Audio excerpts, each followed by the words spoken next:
Michael Cohen also discussed the last time that he spoke with President Trump, but was tight-lipped on the specifics.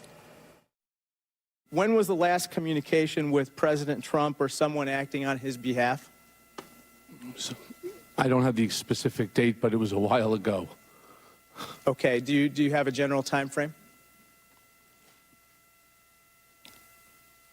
I would suspect it was within 2 months post the raid of my my home. Okay, so hotel. Early fall of last year, generally? Generally. And what did he or his agent communicate to you?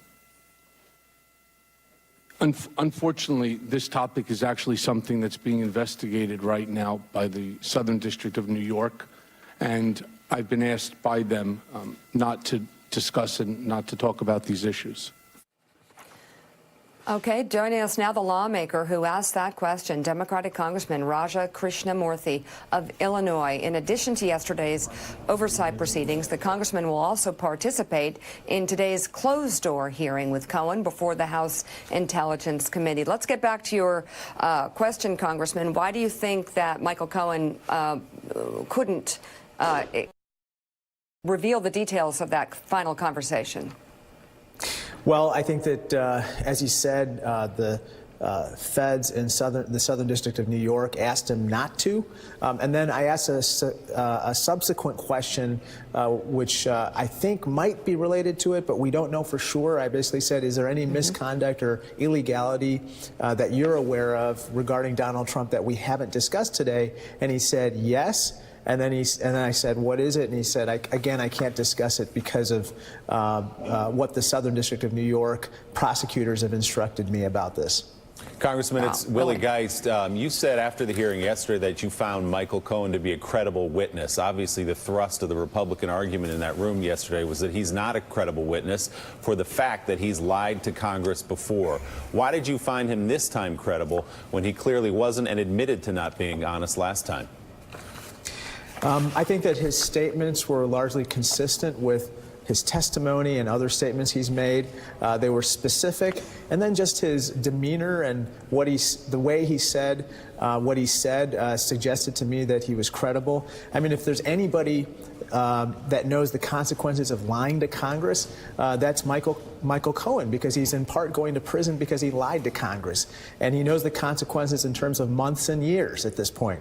If he lied further yesterday, that would only add to his time in prison, and at this point I gotta believe that he's trying to do everything he can to lessen his sentence, not increase it. But what do you do, Congressman, with statements and allegations like the one he made about the Trump Tower meeting that's been the focus of so much attention, where he says, I overheard a conversation between Donald Trump Jr. and Donald Trump where Donald Trump effectively gave the go-ahead to go meet with Russians to get dirt on Hillary Clinton. He provided no evidence of that, no documentary evidence. He's recorded a ton of calls and meetings before. He didn't this one.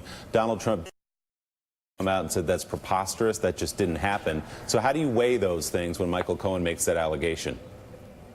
Again, I think that you're right. I think that some of what he said obviously needs to be corroborated, and it's not really clear that he heard everything with the specificity that, you know, for instance, he made other statements such as the conversation between Roger Stone and Donald Trump that he overheard on speakerphone, giving him a heads up about the WikiLeaks dump. So I think you have to kind of weigh different pieces of testimony differently and decide for yourself, you know, which should be probed upon more.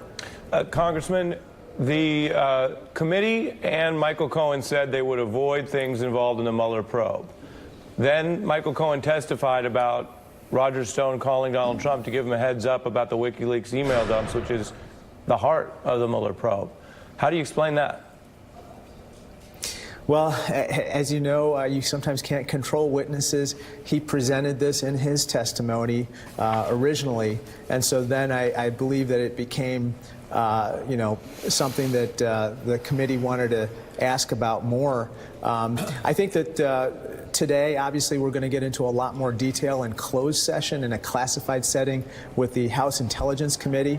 And again, I think that it's really important to go further on some of the lines of questioning yesterday and get into a lot more detail.